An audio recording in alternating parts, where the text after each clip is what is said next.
की सरकार अपनी चौथी वर्षगांठ मनाने की तैयारी कर रही है और दूसरी तरफ राजस्थान का किसान अपनी बदहाली के लिए बुरी तरह परेशान है और सरकार को कोसने का काम कर रहा है। राजस्थान देश में बाजरा सबसे अधिक उत्पादित करने वाला राज्य है।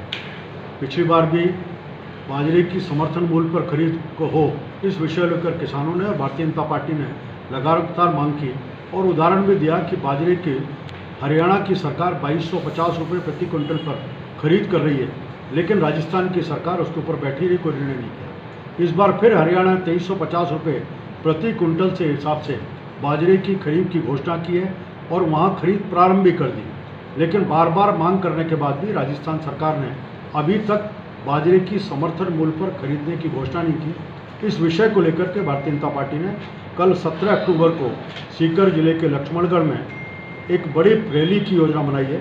सुबह 11:30 बजे स्टेडियम के ऊपर सारे शेखावाटी के सीकर, झुंझुनू, चूरू वहाँ के किसान एकत्रित होंगे और इस गूंगी बहरी और सत्ता के संघर्ष में उलझी हुई सरकार को जगाने का, झकझोरने का काम करेंगे।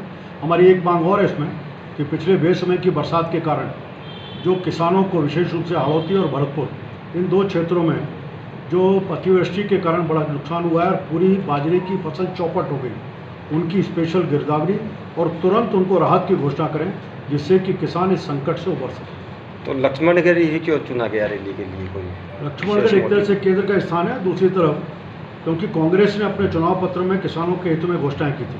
उन्होंने कहा था कर्ज माफ़ी की बात, बेरोजगारी भत्ते की बात, हम बिजली की कीमतों में बढ़ोतरी नहीं करेंगे, सब घोषणाएं की थी, लेकिन एक भी घोषणा और विशेष रूप से किसानों के हित में जो बात की थी वो पूरी नहीं की। संयोग से जहाँ शेखावाटी का केंद्र लक्ष्मणगढ़ पड़ता है, वहीं एक संयोग और है कि कांग्रेस के प्रदेश अध्यक्ष श्रीमान डोटासरा जी लक्ष्मणगढ़ से आते हैं और कांग्रेस पार्टी को हम इस बात को जगाना चाहते हैं कि आपने जिन घोषणाओं को बोल करके वोटों की फसल कूटी थी, आज उसको पूरा करें और नहीं तो अन्यथा आपको जनता इसका जवाब देना पड़ेगा। पार्टी से कई नेता जा चुके हैं, उनकी घर वापसी की भी सूचनाएं आ रही है। पार्टी ने एक इसके बारे में प्रक्रिया तय है हमारे यहाँ और एक कमेटी बनाई है। ऐसे कोई भी विषय आएंगे उस समिति के बीच में जाएंगे और पार्टी का प्रदेश का नेतृत्व उन विषयों को निर्णय करेगा।